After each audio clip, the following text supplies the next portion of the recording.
I learned to code when I was very young, and I went from almost broke in my early 20s to now earning a six-figure salary without having doing any computer science degree. Sounds cool, huh? Well, not really. This is the oversimplified, romanticized version without actually seeing the full picture. Like, for instance, the countless hours I spent in front of my computer alone, learning and struggling, the sleepless nights drinking energy drinks to keep on coding a bit longer, the time spent on side projects that ultimately ended up in the trash, the feeling of self-doubt, and the imposteur syndrome that were omnipresent in my life was moments when I didn't know something and felt like the biggest idiot in a room and taking the risk of quitting everything to follow something I believed in.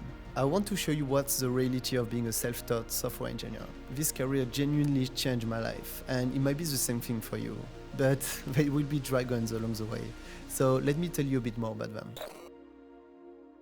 So right off the bat, if you decide to go the road of being a self-taught, let me tell you that this is not the easiest one. The biggest challenges at first is actually to know where to start, how to start, and actually stay motivated along the way. Unlike people with a computer science degree with a clear program to follow along the way, you're actually on your own. You've got to figure out in which field you want to work in. You have to learn programming languages by yourself. Essentially understand everything that a software engineer is supposed to do alone. This can sound easy, right? But I remember when I was getting started, I was struggling to keep up with technologies. Which one should I use? Which one is better? Which framework to use? Which one should I learn? Why this one is better and this one is not? All those questions can be easily answered if you have guidance, but in your case you won't have. So you'll have to find out by yourself, by trial and error, and sometimes by pure luck. But you shouldn't be discouraged by everything I just said. When this is something quite demanding, this capacity of being self-sufficient and independent is actually a skill that is highly valuable. There's nothing worse than working with someone that needs constant validation on everything that needs to be done. I actually conducted a lot of interviews myself, and this is something I was always looking in a candidate. Okay, so let's talk about another dragon. This one is mostly complicated with people with high tendency to stress. Is that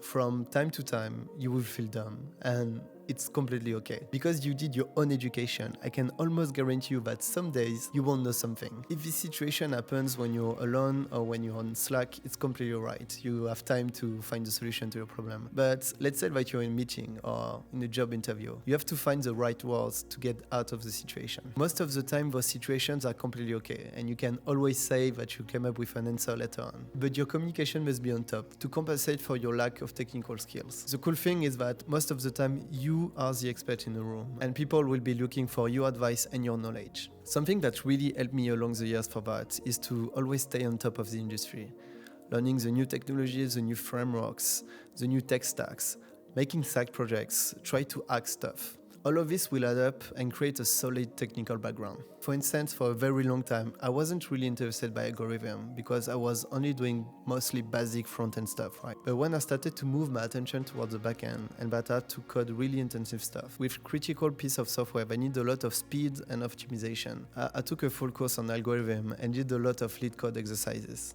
to get better at it. The takeaway is that you will often feel stuck, but this is completely part of being a software engineer. You don't always have a solution to a problem, and this will be your job to find it. And most of the time, it means that you will need to learn something new, which is, if you ask me, something quite amazing. Another big dragon I had to face along the years is the impostor syndrome, and actually blocked me from doing YouTube videos for many, many years. Like, who I am to talk or teach about coding, right? I didn't even work for Google or Facebook. This feeling is a feeling I learned to fight over the years.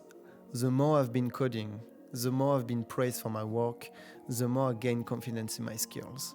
It takes a very long time to go from learning to mastering, but with time, solutions to problems seems evident. You will most likely face the same annoying bugs, but you will be able to go through them quite easily. And with time, you will gain confidence in your skills and your ability to write code. This is very much the same thing when you're learning to write. You won't be writing your first novel or book straight away. You will have step before that. You've got to practice a lot to reach a point where you will write words effortlessly. And it's the same with coding. The good news is that you don't need to be an expert to get started. No one is expecting you to recode the whole code base when you're joining a new company. In my experience, most of the time, other engineers are really kind and you can learn from them. My advice there will be to always stay humble with your skills. And when you don't know something, just say, I don't know. I think this is quite a good human quality as well. To be able to say that you don't know something and that you will come up with a solution afterwards. I think people will just like that in general.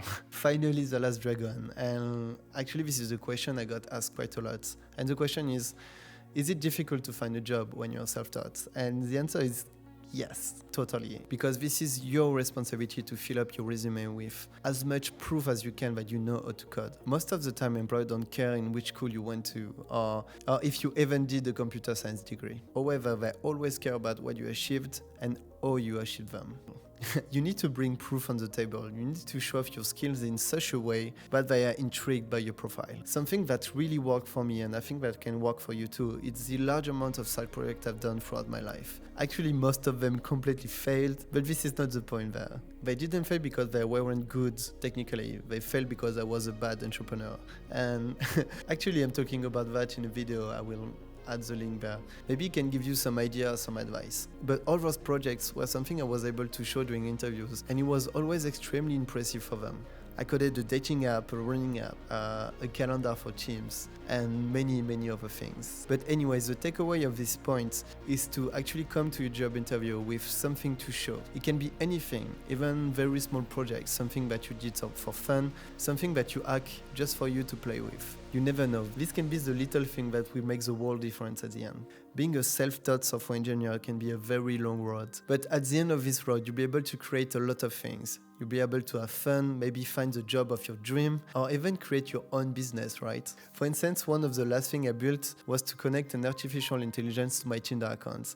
And actually, this thing got me a date. This is quite insane. I made a video about it, and I think it can be quite fun for you to watch it. Anyway, thanks for watching this video. If you enjoy it, please consider subscribing or liking the video. It will really help the channel a lot. I guess see you on the next video. Bye bye.